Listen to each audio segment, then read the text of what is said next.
didn't realize her name was Corporal Rigel. I missed that whole. This was the transferring control to probe craft, launch when ready. She got to say that like 7 different times during the whole run of classic BSG. So this is the BSG Colonial Warriors card. Flight Corporal Rigel. Of course, in the newer version, this character is essentially Duala, and the hair is very Princess Leia of her. But yeah, nice little beat that was obviously never explored in classic BSG. But she had the great line: transferring control to probe craft, launch when ready. All right. Can we learn anything else about her? Not much. There we go. Sometimes I surprise myself, as always. Yep, that is her only quote from the entire series, as far as I can remember. Maybe she was in the episode where the fire in space, where we take an hour to figure out that we could have just vented the fire into space, but we did not do that. All right. So it's a sci-fi card, which means it's sci-fi day, which means it's just more Trek trivia, because that's what we have. Now the question becomes, what Trek trivia should I choose? And I just have to turn around and see what happens. Hello. I have been taken to the All Abouts. I haven't done an All About in a while that I can recall. So let us see what the All Abouts have to offer. Now this is always a mixed bunch of TOS stuff, so no episode themes, as much as I'd like to have an episode theme. But here we are. So this is the episode Shore Leave. It's okay. It's not totally irritating. It's a fine episode. And we meet Finnegan from the Kirk's Academy days, who was just a bully, right? And then Ruth, and that's all we learn from Ruth. So Finnegan and Ruth are both there in Shore Leave, and we never hear from them again. Now Finnegan, why didn't they bring Finnegan into the 2009 movie? Wouldn't have that would have been a fine little beat, but it's best that they didn't. They have enough problems with that now, don't we? I anticipate a quick round here, but we will see where the springboard takes us. I don't have anything else to discuss. And we learn here that in Shore Leave that Sulu enjoys like 1960s handguns. As well, we learn botany in another place.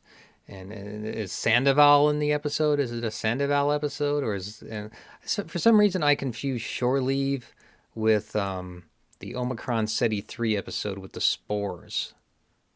This side of paradise. I don't know why. That's just how my head works.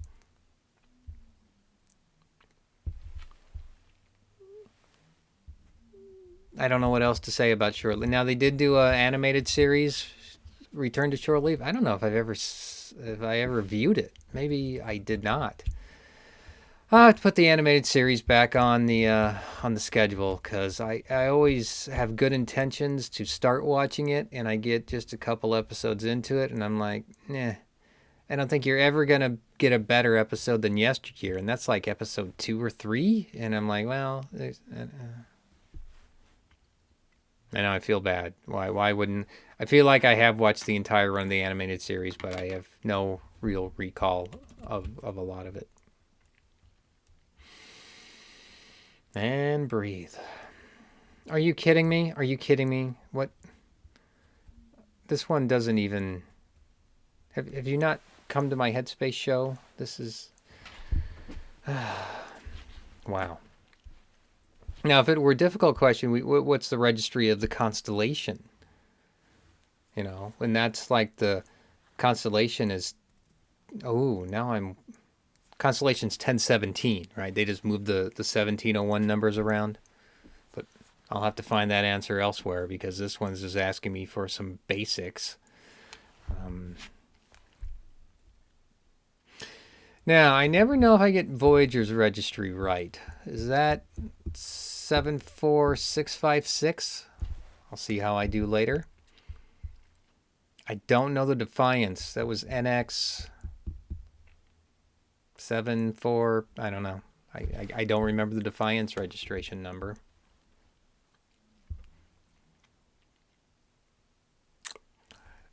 Discovery is 1031 because it's pretty basic, because I guess a producer enjoyed Halloween. You could have done better on that. All right, that's registry number. What's your favorite registry number?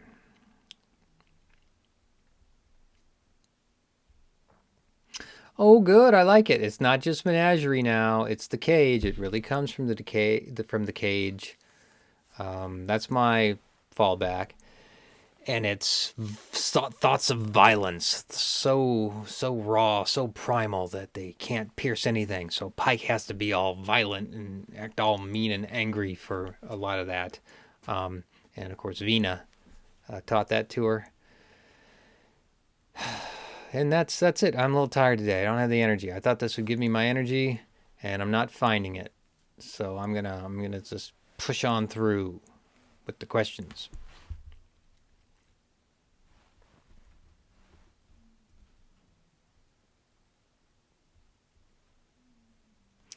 The commonly accepted term for a subspace bridge between 2 points .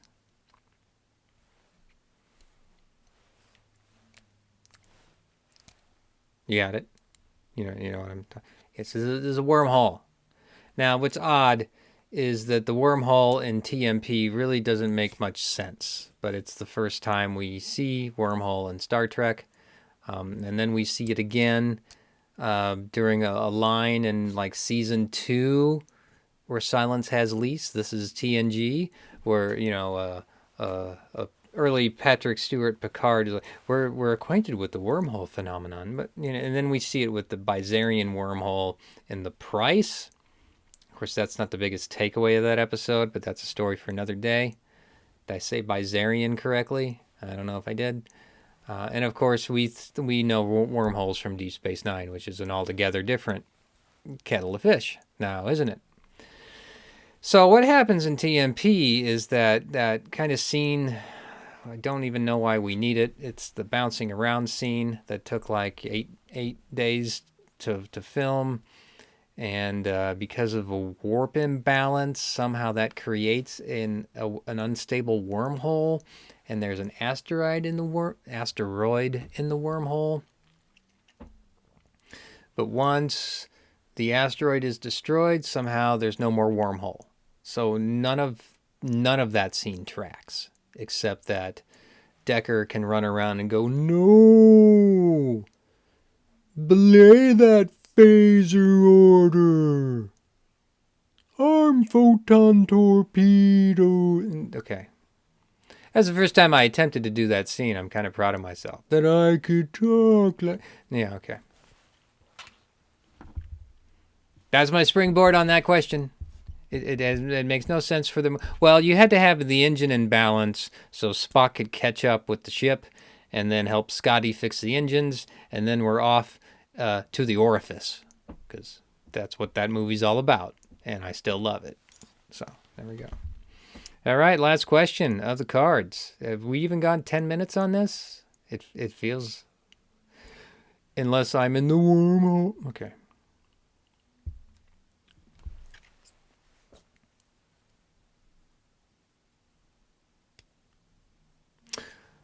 Okay. Squire of Gothos. Ooh, I like this one because we want it to be fascinating, but I think it was in this episode that Spock discusses the difference between fascinating versus maybe intriguing. But I know intriguing was Data's go-to word for fascinating.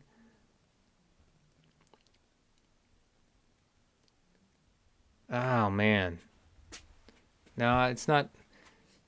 Okay, since we have the registry number up here, I guess fascinating would be our fallback simple answer. But I don't think that's it. Oh, maybe it is. I don't know. Too much intriguing. I can't think of of a third possible word. Fascinating, intriguing, interest. Oh, I hate interesting. I hate as a writing instructor. I've made it my job to get students to not say interesting. You know what the problem is with the word interesting? It means nothing. At least fascinating we could put something to. Um, so if you're in any social setting or even a job interview and someone says interesting based on something you just said, you can go home. They're not interested. That's like the fallback word for people who don't want to discuss anything at all. I can't deal with the word interesting in my life. I try not to say it. But, you know, it's a verbal tick. It comes up a lot. You can tell I just got out of teaching. So, all right, I'm going to leave that alone and just, okay, fascinating, maybe. But then that's the nice thing about the Squire Gathos. You see that early. I'm defining what fascinating means and why I'm using it. Here we go. All right, answer time. Ruth and Finnegan, an old nemesis, Finnegan. Now, the thing about Ruth is Ruth's what was it? Just like fricatives? Is that what they are? I forget all my linguistic terms from that semester. I had to suffer through a linguistics course. Fricatives? No. Ruth had her own theme that we hear throughout the rest of Trek. Is that do do do do do do do do do? It almost became like default Kirk love theme, but that's where that comes from. Nope. Got to go back to this. Ooh, who got this right?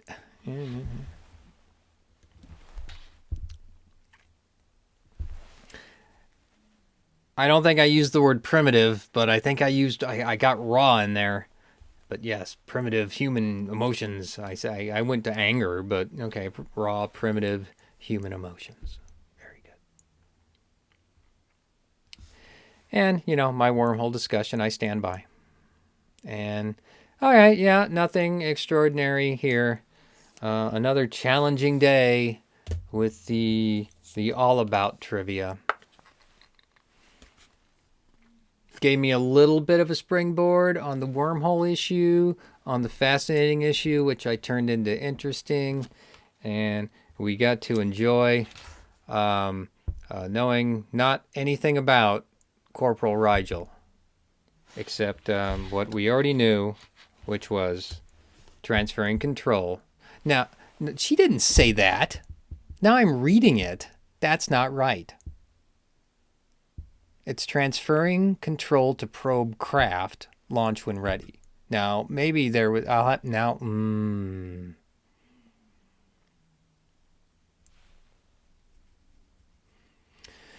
It could be because I've watched Saga of a Star World like too many times. That's the line. This is not the line. And maybe sometime later in the only season of Galactica, they changed it up and go transferring launch control to Viper. But that doesn't have a ring to it. Transferring launch control to Viper fighters. No, I don't like that. I'm calling this one. This is Boulder Dash on this one here. I'm going to call this one out as not correct, and it's not what the takeaway should be. It's transferring control to probe craft, launch when ready. You see, I don't even see these things at times because that's when I'm in the headspace. Yeah, that's not right. No.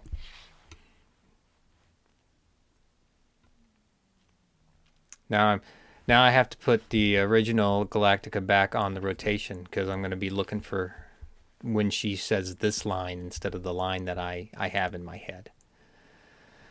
All right, so we learned something was amiss here.